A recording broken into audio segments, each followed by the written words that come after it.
Hey everyone. And by everyone I mean no one.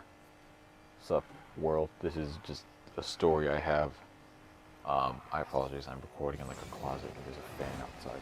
Um, Ignore that though. Anyway, so I got some Need for Speed Payback gameplay in the background. I'm gonna tell a story because I guess that's what I do now. It's the only thing I'm good at. I'm gonna tell a story. I'm recording this afterwards yet again, so I apologize if the audio's shitty. I don't know. Um, anyway, Need for Speed gameplay, story time. So this story takes place a couple years ago. This is back before everyone had cell phones, by the way, and by everyone I mean like the broke population. Like people had phones, but it was portable phone. Anyway, uh, this takes place in a place that would be considered my home during a family gathering of people that would be considered my family. Well, whoop-de-doo, wouldn't know. Basically, in this story, in this arc of a story, there's a group of bored cousins, the ringleader being me, stupid idiot, number one. Actually, no, not fucking, no, I'm stupid idiot number two at best, alright? Stupid idiot number one is a person I'm going to introduce you, known as, where's my cousin? We're going to call him Zach. We're still friends today. So I want to make sure you don't get salty or anything. So just his name's Zach. I got my other older cousin named Pat.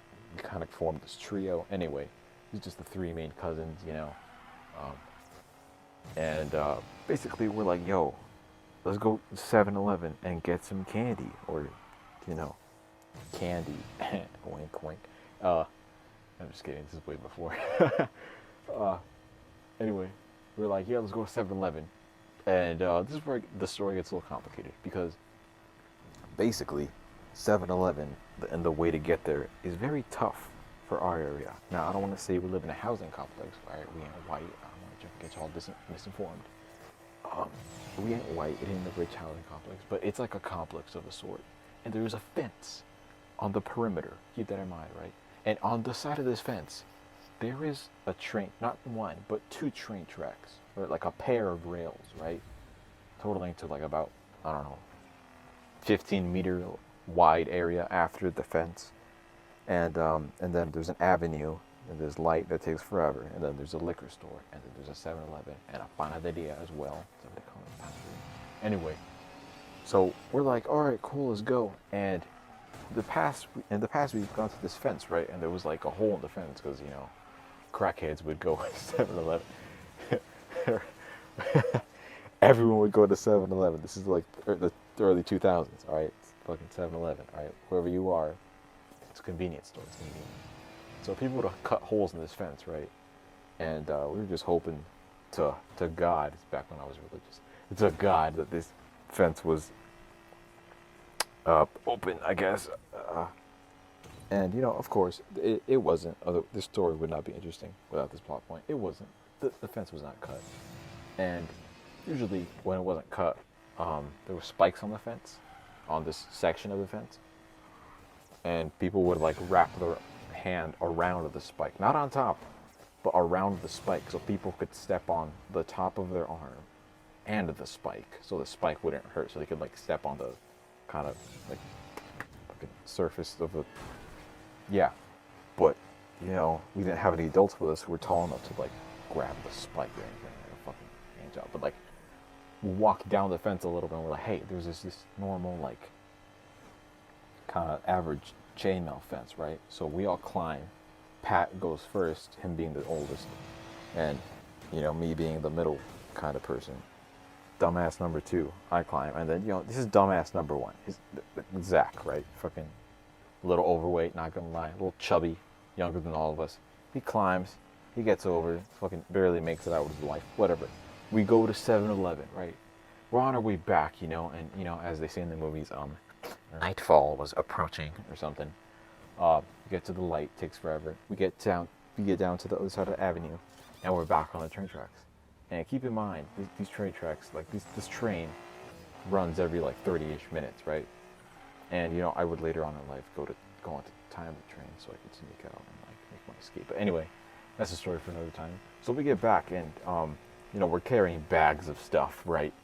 you know, Pat wanted to sip on some shit. So like, we get our bags, we kind of throw them over like gently. Yeah, we threw the bags over the fence gently, and we start to make our way over this fence.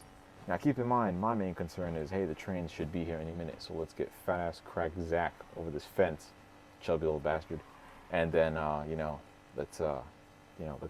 And before I could even finish my thought, you know, Pat just lunges the fence. He's like, I'm over, and like I'm like, all right, I'm gonna wait for fucking Zach because, you know, Zach being Zach. So Zach kind of throws his bag over. He's like, hold this, you know. He gets over, and don't ask me how because I don't know to this day.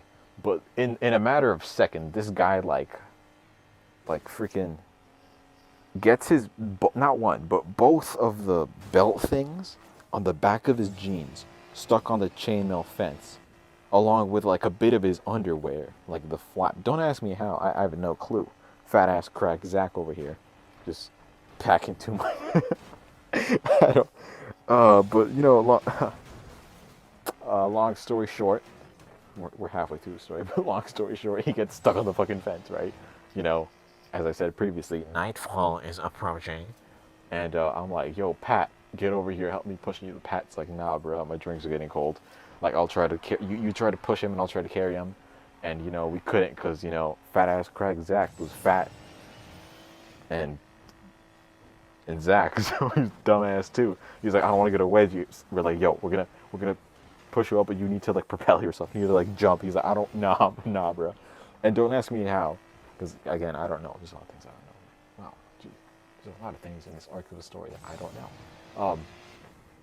Basically, sorry, it's my closet right now. Basically, 15 minutes go by. I'm like, yo, the train should be here. I'm pretty sure I see the fucking light. Not of the train, but the afterlife, because I'm pretty sure I died already. Got hit by this train. There's only like maybe 5 feet of clearance between the train and the fence. But we know we're struggling there. The little rascals out here trying to hop this fence. And keep in mind, this isn't like a freaking regular complex schoolyard, like, how do I describe this? Minecraft. This isn't like a 3-block fence. This is a regular 2-block fence, thinner than a slab, just chainmail. It's super easy. Fucking fat ass Craig Zach somehow got himself into a more tangled situation. He got his shirt stuck now. I don't even know how. I'm over here looking out for the train. And, you know, in doing so, this homeless guy, okay, you know, this homeless guy, it's really not fair to call him a homeless guy, actually. Well, this guy, he's like in his 20s, maybe 30s, got like a mild stubble going on. He's got a beanie. He looks kind of friendly. He's got like a bag. Who knows what Stand By Me shit he was doing, following the train track, you know, looking for an adventure or something. But he kind of sees us, and he sees we're in trouble. You know, I'm thinking the worst. Not the absolute worst, but at the very least, it's very embarrassing. So, you know, I'm like, oh, Jesus Christ. He kind of looked like Jesus, actually. So he walks up to us, he's like, yo, y'all good? And then, like, Zach's like, yo, bro, help me. I'm like, yeah, help fat ass Zach over here. And keep in mind, I ain't muscular as hell, but I sure as hell ain't fat ass Zach. I'm skinny, I got noodle arms, so that didn't help too much either. And Pat was just too lazy to hop on the other side, even though he could just lunge to the fence. And you know, there was an incline, but it's just not, I don't know, it was rocks, it was a fucking train track. Anyway, this homeless guy, whatever, traveler dude, Jesus Christ in disguise, I don't even know, basically tries to help us. And he like kind of lifts him so we can untangle the pants.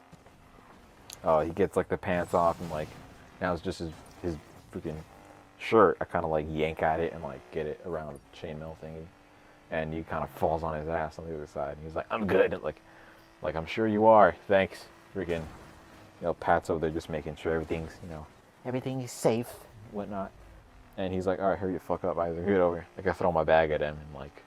I think my drink shattered. I don't really care at this point.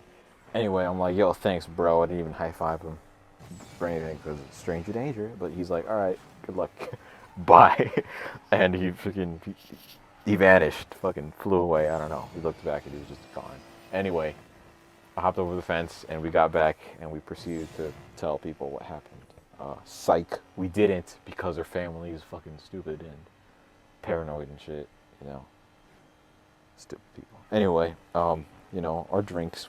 We finished them pretty quickly, and we actually convinced one of our older cousins who had a car to drive us to 7-Eleven later that night, so we wouldn't have to climb over the stupid fence. I got more fence stories actually, but you know, this was just one of the oldest ones. I thought I'd just get it off my chest right now. Homeless guy, wherever you are right now.